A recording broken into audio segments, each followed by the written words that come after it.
Olá, pessoal, boa tarde a todos. Eu espero que todos vocês estejam bem nesse nosso encontro. Agora vamos tratar de um tema bastante relevante, pessoal. Nós vamos falar sobre a ADPF. A ADPF, pessoal, está prevista também no artigo 102 da Constituição Federal. Então, está previsto no artigo 102 da Constituição. Como já é de se imaginar, pessoal, estamos diante de uma ação de competência do Supremo Tribunal Federal. Porém, está prevista no artigo 102, parágrafo 1º. Galera, a ADPF é regida pela Lei 9.882, diferente das demais ADIs, que são regidas pela Lei 8.868, a ADPF tem lei própria. Então, nós temos uma norma que vai regulamentar a ADPF, muito mais porque a ADPF possui uma natureza um pouquinho diferente. Tudo bem, o processamento a gente vai ver que é bem semelhante ao da ADI. Porém, a ADPF se preocupa com o quê? Vamos lá. A ADIM é lei ou eu vou propor a ADIM de lei ou ato normativo do poder, lei ou ato normativo federal ou estadual. ADC de norma federal. A DIN por omissão, quando há falta total parcial de norma regulamentadora. A DIN por omissão.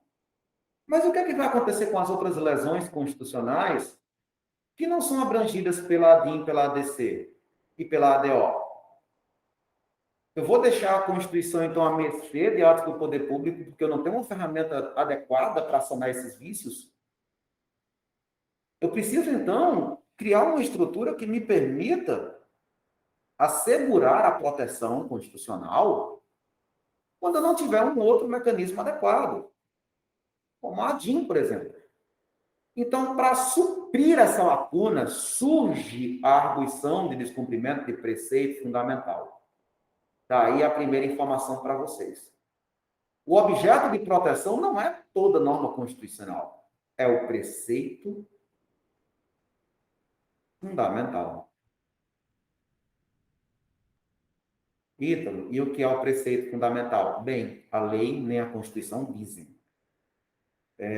Preceito fundamental é uma construção jurisprudencial e doutrinária. Então, tanto o STF quanto a doutrina têm construído o que é que seria considerado um preceito fundamental. Comumente, a gente considera, pessoal, os direitos e as garantias individuais. Nós também consideramos, pessoal, os fundamentos e objetivos, né, as cláusulas pétreas, os princípios constitucionais sensíveis. Então, galera, tem sido isso considerado como os preceitos fundamentais. Então, por exemplo, aqueles princípios constitucionais que são protegidos pelo artigo 34 da Constituição e que permitem até mesmo a intervenção federal, eles são considerados preceitos fundamentais. Então, não existe, neste momento, uma definição legal do que será o preceito fundamental, mas eu já quero que vocês saibam que a ADPF não tem essa finalidade de proteger toda e qualquer norma constitucional, mas sim somente os preceitos fundamentais. E aí, qual é a preocupação da ADPF? Poxa, eu tenho mecanismos de proteção que são voltados a tutelar, ou a norma constitucional como a DIN por omissão, a DIN interventiva. E o que acontece quando eu não tenho uma ferramenta específica para me proteger? Daí, nós estamos diante de uma possibilidade, que é a ADPF. Como você já tem estudado a ADPF, desde direito constitucional, já podemos saber, né, pessoal, que a ADPF é uma norma, ou desculpem, é uma ação de competência do Supremo Tribunal Federal. Não vou nem perder tempo. Os legitimados são os do rol do artigo 103. Mas, galera, a Lei 9.882 tinha a previsão de que qualquer prejudicado poderia promover a ação. Foi vetada essa previsão. Por quê? Porque isso iria superlotar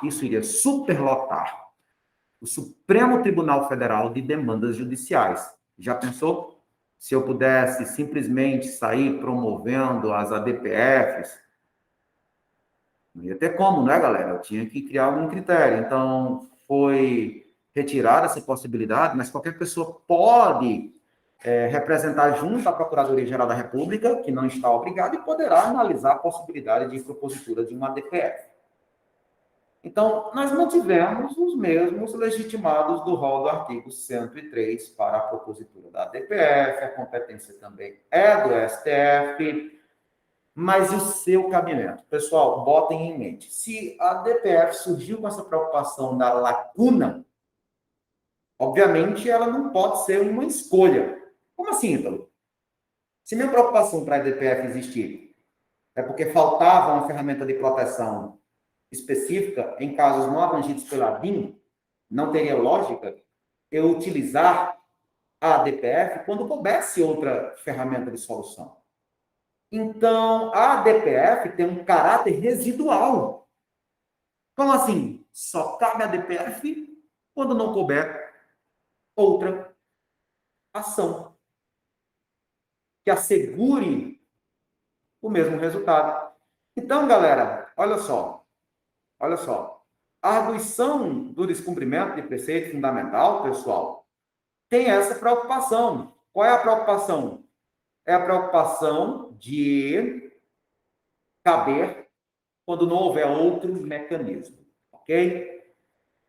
Então, vai caber de quê? De ato do poder público que não sejam abrangidos pela ADIM, então, se cabe a ADIM, não cabe a DPF, de lei ou ato normativo federal, estadual ou municipal, mas cuidado, se cabe a DIN, cuidado com esses aqui, né? Porque cabe a DIN. Se cabe a DIN, não cabe a DPF. Se cabe a DIN, não cabe a DPF. Então, seriam lei ou ato normativo federal ou estadual? Sim, desde que anterior à Constituição Federal. A gente sabe que não cabe a DIN de lei anterior à Constituição, né? Então, se for lei ou ato normativo federal ou estadual anterior à Constituição, a DPF. Mas se for lei municipal, não importa se é anterior ou posterior, não cabe a DIN, a DPF. Ato normativo secundário, atos administrativos, que a Constituição e a lei falam em ato do poder público. Olha só, atos revogados ou exauridos. E, galera, atos jurisdicionais não transitados em julgado, porque, olha só, cuidado, pessoal, não confundam. A ADIM, a DPF, desculpem, ela não é um sucedâneo recursal. Mas o que é que acontece? Também não se cabe a DPF para discutir um ato transitado em julgado, um sentença transitado em julgado, não é uma ação rescisória. Mas o STF admitiu que se propõe a DPF num conjunto de sentenças. O exemplo foi no estado do Rio de Janeiro, quando vocês sabem que o Rio de Janeiro, depois do Rio Grande do Sul, passou por uma gravíssima crise fiscal. E com isso, foi preciso parcelar a remuneração dos servidores, muitas ações foram propostas, e em muitas sentenças se determinou o bloqueio de conta judicial e penhora, só que os bens públicos são impenhoráveis. E aí o Estado do Rio de Janeiro promoveu uma DPF contra esse conjunto de decisões judiciais. E o que é que o STF fez? Ele entendeu que era cabível a DPF nesse caso e suspendeu todas essas decisões judiciais. Ok? Cuidado, não é um sucedâneo recursal. E olha que interessante, omissões do poder público. Isso aqui é novidade, viu, galera? O STF começou a entender que é possível a DPF no caso de omissão do poder público, mas não é a omissão legislativa, não, porque a omissão legislativa cabe à ADO. Então, omissões do poder público, o poder público está sendo omisso em alguma obrigação e violando um preceito fundamental, não é qualquer obrigação, galera, cabe a DPF? Cabe. Vocês estão vendo como objeto da DPF é amplo. E outra coisa, parece muito com o mandato de segurança. Lembra? No mandato de segurança, se couber outro remédio constitucional, não cabe mandato de segurança? Aqui também. Se couber outra solução, outro mecanismo adequado, não cabe a DPF.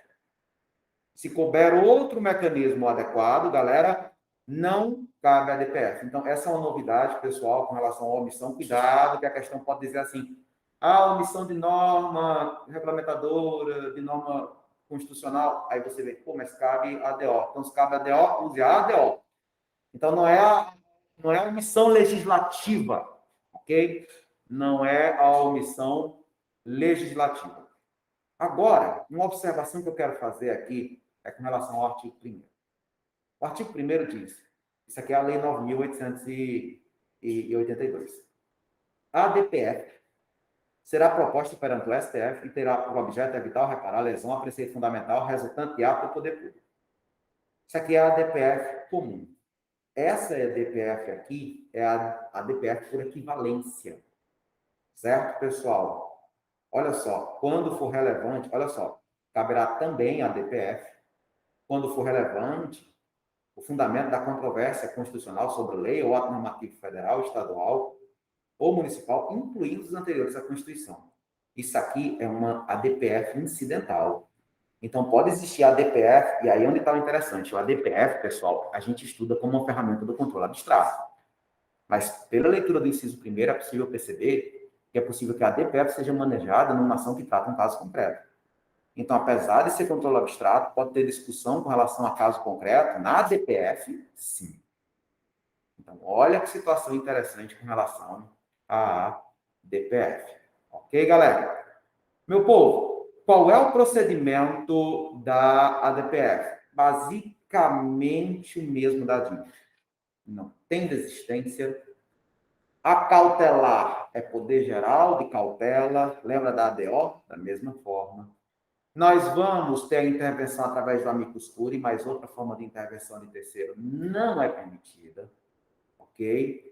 Petição inicial com os requisitos do artigo 319, indicação do ato questionado, se for o caso, tem que demonstrar o preceito fundamental, tem que trazer as provas, né? O pedido com as especificações, tudo isso tem que estar presente, né? Se houver controvérsia jurisprudencial, tem, judicial relevante, né? Tem que demonstrar.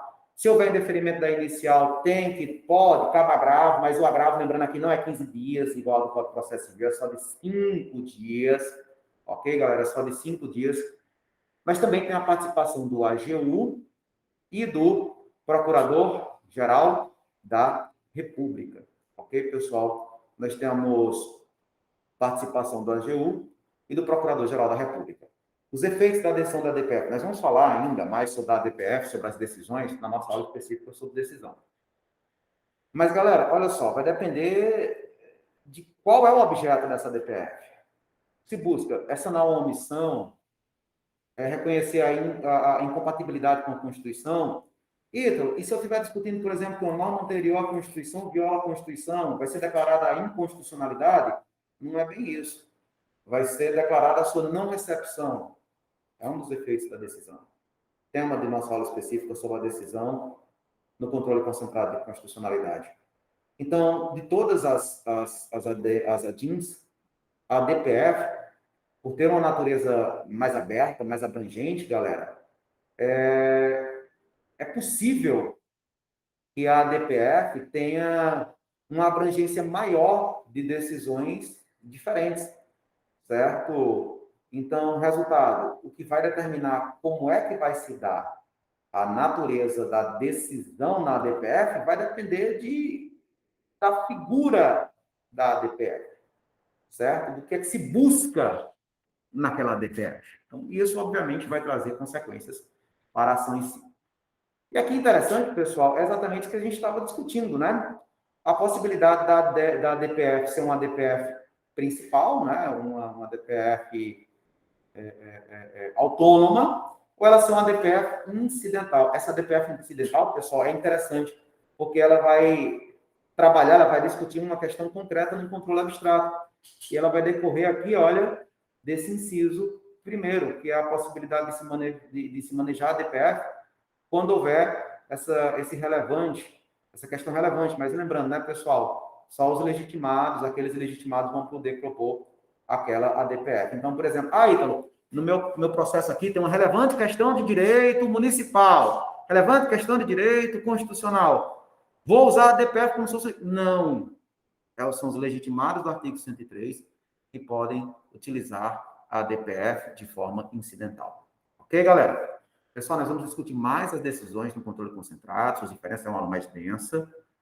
A gente entendeu um pouquinho mais da figura dessas ações agora, mas das decisões judiciais, nós vamos tratar na próxima semana, encerrando o controle concentrado.